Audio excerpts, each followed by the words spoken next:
Talking about benign lesions of uterus, particularly the endometrium. So, one is the endometrial polyps. Like the cervical polyps, cervical polyps, by the way, from where do they arise? From the endocervix, particularly. In case of endometrium, the endometrial polyps are nothing but the focal endometrial outgrowth.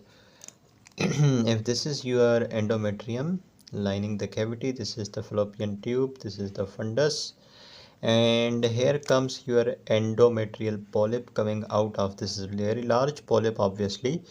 So what is the composition of the endometrial polyp? Composition will obviously be the same what is the composition of the endometrium, because obviously this polyp is arising from the endometrium, so the composition of the polyp will be same as the composition of the endometrium, that it will be containing glands. There are the endometrial glands, plus it will be having stroma, that is the endometrial stroma, and some blood vessels, right? Some blood vessels. Okay, it is asymptomatic, but if it is large, it can cause abnormal uterine bleeding. It may cause heavy menstrual bleeding, intermenstrual bleeding, and post-menopausal bleeding. If there is a 50-year or even 60-year-old woman and she comes to you with the bleeding per vagina, obviously आप ये तो नहीं कहेंगे ना कि इसको menstruation की वजह से bleeding है, तो there must be some pathology जिसकी वजह से ब्लीडिंग हो रही है, क्योंकि 60 साल की उम्र में नॉर्मल ब्लीडिंग तो नहीं होगी वजाइना से। 60 साल की उम्र में पोस्ट मेनोपॉजल में वजाइना से जो ब्लीडिंग हो रही है वो नॉर्मल तो कभी कंसिडर नहीं की जाएगी ना। तो the main reason of the post menopausal bleeding can be this endometrial polyp. उसके अलावा इंटरमेंस्ट्रुअल ब्लीडिंग यंग गर्ल्स के अंदर, heavy menstrual bleeding, and it can even impact the fertility because the implantation has to occur here, and if there is a large polyp growing here and with lots of bleeding, and it can cause impact on the fertility, right? If we talk about the incidence of the endometrial polyp, it is present in 10 to 20% of women with the abnormal uterine bleeding and 10% with the subfertility. कहने का मकसद ये है कि endometrial polyp अगर आपके पास 100 लड़कियां हैं बेटा, if there are 100 फीमेल जिसको एबनॉर्मल यूट्राइन ब्लीडिंग है, तो 100 में से 10 से 20 फीमेल के अंदर आपको लाजमी पॉलिप ही वजह मिलेगी। ठीक है, इसी तरीके से अगर 100 लड़कियां हैं आपके पास जिसमें से बेटा 100 के 100 सब फर्टाइल हैं, तो उनमें से 10 के अंदर जो है सब फर्टिलिटी का रीज़न जो है वो एंडोमेट्रियल पॉलिप होगा। ठीक है, what are the risk factors of developing this endometrial polyp in the endometrium? Polyp in the endometrium: obesity, late menopause, use of the partial estrogen agonist, for example tamoxifen, and the hormone replacement therapy. जाहिर सी बात है बेटा, जो endometrium है उसकी growth पे oestrogen का बड़ा प्रोफाउंड इफेक्ट होता है। So if you provide the patient with lots of oestrogen, this estrogen can impact on the endometrium and can cause the endometrial outgrowth in the form of endometrial polyp. So oestrogen आप hormone replacement therapy के तौर पे आप mostly जो post menopausal symptoms होते हैं उसको reduce करने के लिए आप HRT देते हैं, और उसके अंदर ईस्ट्रोजन होता है, तो ईस्ट्रोजन एंडोमेट्रियल पॉलिप कराता है। इसीलिए मैंने पीछे भी लेक्चर्स में बताया था मेनोपॉज वाले में कि HRT के अंदर कभी भी ईस्ट्रोजन अकेला नहीं देते, साथ में प्रोगेस्ट्रॉन मिला के देते हैं। ठीक है, तो अगर आप HRT दे रहे हैं उसके अंदर जो है सिर्फ ईस्ट्रोजन है तो वो पॉलिप करा सकता है। ठीक है, या फिर टमॉक्सिफिन यूज़ करने से भी ये हो सकता है। टमॉक्सिफिन में फार्मा में भी बताऊंगा, ये ईस्ट्रोजन एगोनिस्ट है। ठीक है, और इसके अलावा अगर मेनोपॉज लेट आया है तो ज़ाहिर सी बात है ईस्ट्रोजन इम्पैक्ट ज़्यादा होगा, जितना मेनोपॉज ज़्यादा आएगा वो ईस्ट्रोजन उतना ही एक्टिव होगा। ठीक है बेटा, और इस तरीके से ओबेसिटी का भी रोल होता है पॉलिप्स डेवलप कराने में बेटा, इस तरीके से।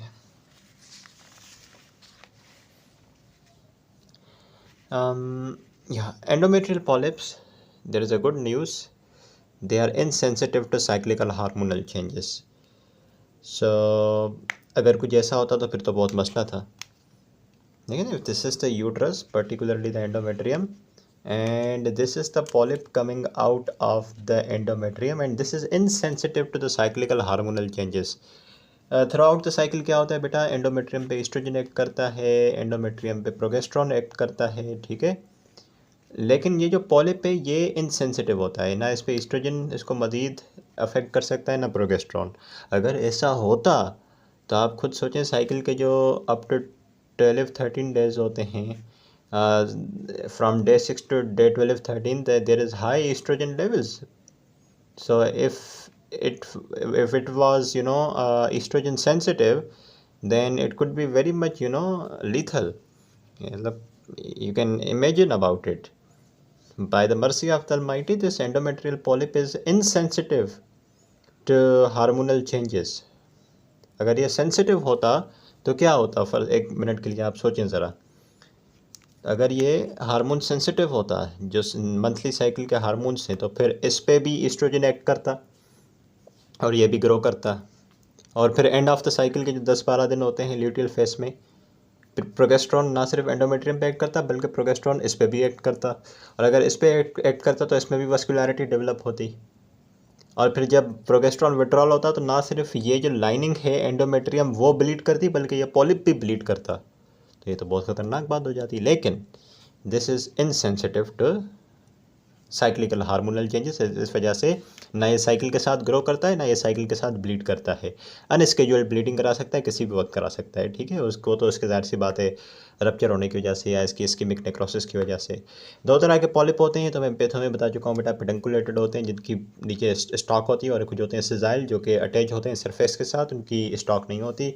दे मे बी सिंगल और multiple, they vary in size, they can be as small as 0.5 centimetre और they can be as large as 4 centimetre. Diagnosis बनाने के लिए ज़ाहिर सी बात है पहले तो कंप्लेन क्लियर होनी चाहिए कि patient is coming with you. Endometrial polyp का पेशेंट वैसे एसिम्टोमेटिक हो सकता है, लेकिन अगर सिम्टम लेके आएगा तो क्या लेके आएगा? Abnormal uterine bleeding. वो HMB की फॉर्म में भी हो सकती है, वो इंटरमेंस्ट्रुअल ब्लीडिंग भी हो सकती है, वो पोस्ट मेनोपॉजल ब्लीडिंग भी हो सकती है, ठीक है।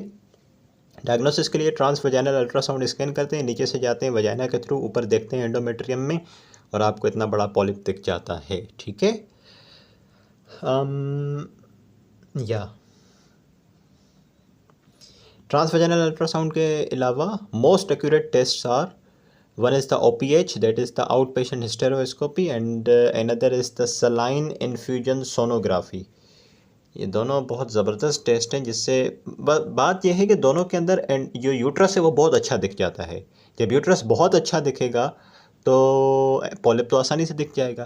तो आप ट्रांसवजाइनल अल्ट्रासाउंड स्कैन भी कर सकते हैं, लेकिन जो मोस्ट एक्यूरेट टेस्ट है वो क्या है? OPH, that is out patient hysteroscopy, और saline infusion sonography. Both the methods, what do? They actually involve the distension of the uterine cavity with the fluid. इन दोनों प्रोसीजर्स में क्या होता है? फ्लूइड पास करते हैं और वो फ्लूइड क्या करता है? आपके यूट्रस को डिस्टेंड कर देता है। जब इतनी सी चीज़ इतनी बड़ी होकर मिलेगी तो उसके अंदर जो चीज़ें हैं वो अच्छे से डिटेक्ट हो जाएंगी, ठीक है बेटा, इस तरीके से। अच्छा, एक बार डायग्नोस हो गया एंडोमेट्रियल पॉलिप, तो what should be the treatment? Small polyps तो खुद ब खुद मैंने बताया कि वो एसिम्टोमेटिक होते हैं, खुद ब खुद स्पॉन्टेनियसली रिजॉल्व हो जाते हैं। लेकिन अगर बहुत कोई लार्ज पॉलिप है तो फिर हमें अंडर जनरल एनेस्थीसिया पॉलिपेक्टमी करनी पड़ती है, ठीक है। वैसे तो ये एक ओल्ड प्रोसीजर है, but now it is performed as an out patient procedure with और without local anaesthesia under the guidance of hysteroscope. पहले क्या किया जाता था बेटा? वो इसकी माइनर ओटी होती थी इसकी, और इसको हम पॉलीपेक्टमी करते हैं, जनरल एनेस्थीसिया देना पड़ता था। अब तो विथ और without local anaesthesia out patient procedure, OPD के अंदर हिस्टेरोस्कोप की मदद से अंदर जाके, हिस्टेरोस्कोप तो खैर विजुलाइजेशन करके देगा, हम इसको रिमूव कर सकते हैं बेटा, ठीक है। करेंगे पॉलीपेक्टमी ही, रिमूव तो पॉलिप ही करना है ज़ाहिर है, लेकिन हमें जनरल एनेस्थीसिया की क्या, अब तो लोकल एनेस्थीसिया की भी ज़रूरत नहीं पड़ती। After the endometrial polyp comes another condition of the endometrium, that is the Asherman syndrome, really important for your exam purpose. Let me describe this to you. Talking about Asherman syndrome बेटा, Asherman syndrome, another benign condition of the endometrium. One was the endometrial polyp, another benign condition is Asherman syndrome. Asherman syndrome is the irreversible damage of the single layer thick basal endometrium. Single layer thick basal endometrium, and not allowing the normal regeneration of the endometrium. So let me describe you what I am trying to say. So actually this is the normal endometrium. This is the fallopian tube, this is the fundus, this is the endometrium. Endometrium की जो thickness है ना, इतनी वो इस हद तक damage हो जाती है इर्रिवर्सिबली कि वो दोबारा से रीजनरेट होने के काबिल नहीं रहती। आपको तो पता है अमूमन क्या होता है, एंडोमेट्रियम टूटती है, फिर ब्लीडिंग होती है और उसके बाद फिर दोबारा सही हो जाती है, फिर ब्लीड करती है, फिर सही होती है, फिर ब्लीड करती है, यानी कि उसके अंदर रीजनरेटिव कैपेबिलिटी है। लेकिन एशरमैन सिंड्रोम एक ऐसी कंडीशन है जिसके अंदर क्या होता है कि जो इसकी एंडोमेट्रियम की जो इतनी थिकनेस जो है वो डैमेज हो चुकी होती है कि वो उसकी जो रीजनरेटिव पोटेंशियल है वो ही लॉस हो चुकी है, और not allowing the normal regeneration of endometrium.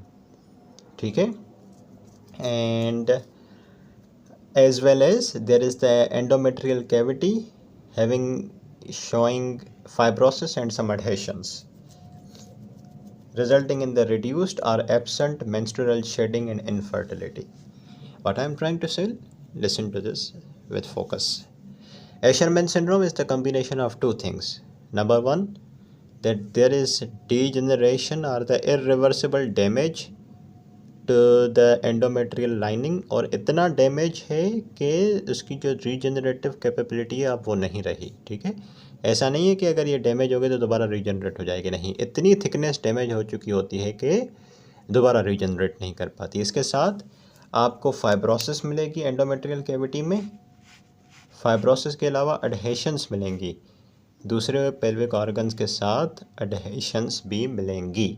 तो इसके नतीजे में क्या होगा बेटा, जाहिर सी बात है एंडोमेट्रियम तो अब रही नहीं, तो मेंस्ट्रुअल शेडिंग और ब्लीडिंग तो होगी नहीं, और इनफर्टिलिटी होगी क्योंकि एंडोमेट्रियम भी डैमेज हो चुकी है एक तो, और दूसरा जो है वो एडहेशंस क्रिएट हो गए।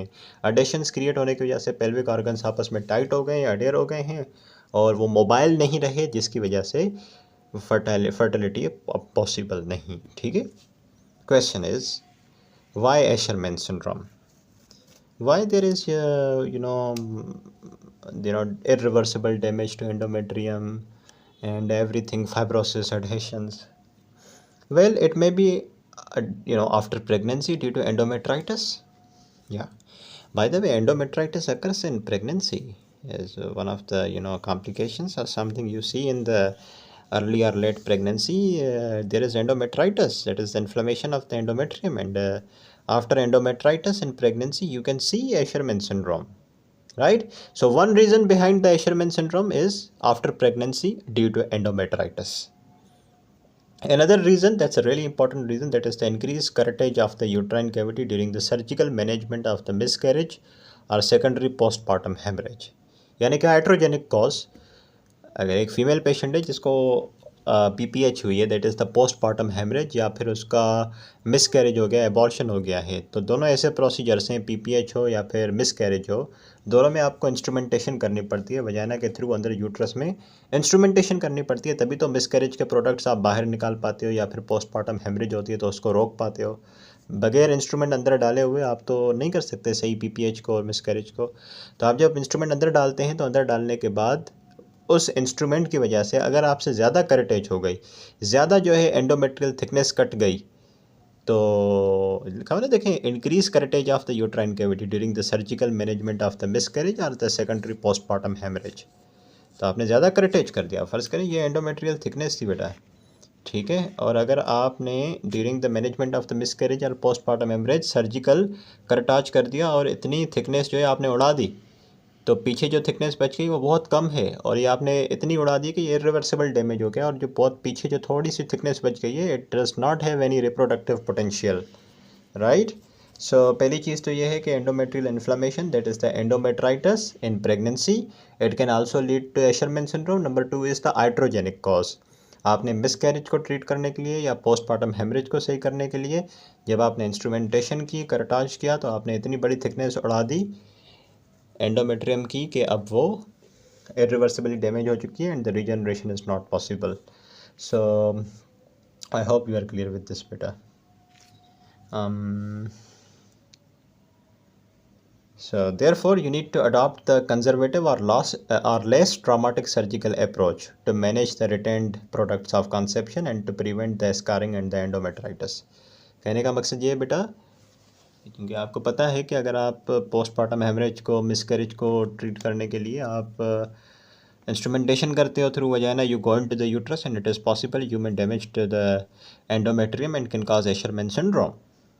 तो इसीलिए आपको चाहिए कि इतने अग्रेसिव प्रोसीजर करने के बजाय कंजर्वेटिव मैनेजमेंट पे रहें या लेस ट्रॉमेटिक सर्जिकल अप्रोच करें, ताकि रिटर्न प्रोडक्ट भी निकल जाए जो मिसकैरेज का है, और स्कैरिंग भी से बच जाएं आप, और उसके अलावा जो है एंडोमेट्राइटिस भी ना हो, यानी कि अल्टीमेटली एशरमैन सिंड्रोम ना हो। ठीक है, I hope you are getting the concept my son and you are into this topic. What is the treatment option?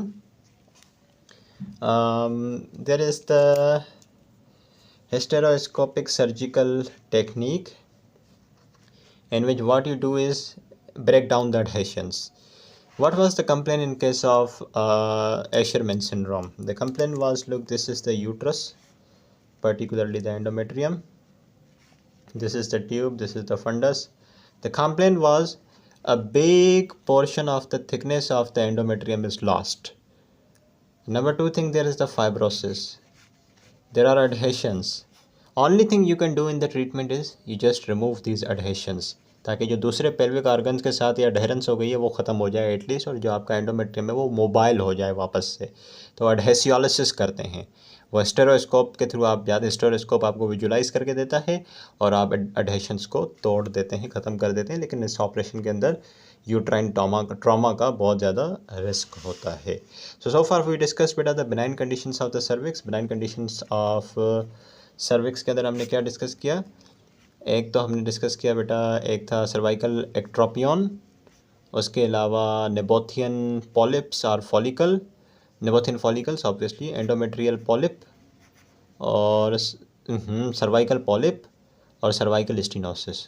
चार चीज़ें हमने डिस्कस की सर्विक्स के अंदर, बिनाइन कंडीशंस ऑफ सर्विक्स के अंदर। ठीक है, एक तो cervical ectropion, nabothian follicle, cervical polyp, cervical stenosis, और एंडोमेट्रियम की बिनाइन कंडीशंस में क्या डिस्कस किया? पॉलिप डिस्कस किया। ठीक है, और एशरमैन सिंड्रोम को डिस्कस किया। तो अभी हम बिनाइन कंडीशंस ही डिस्कस किए जा रहे हैं बेटा, सर्विक्स की, फिर पॉलिप की, इसकी एंडोमेट्रियम की डिस्कस की। सर्विक्स और एंडोमेट्रियम के बाद it's time to discuss the benign conditions of myometrium. The very important benign condition of the myometrium is the fibroids. Let me tell you about this better.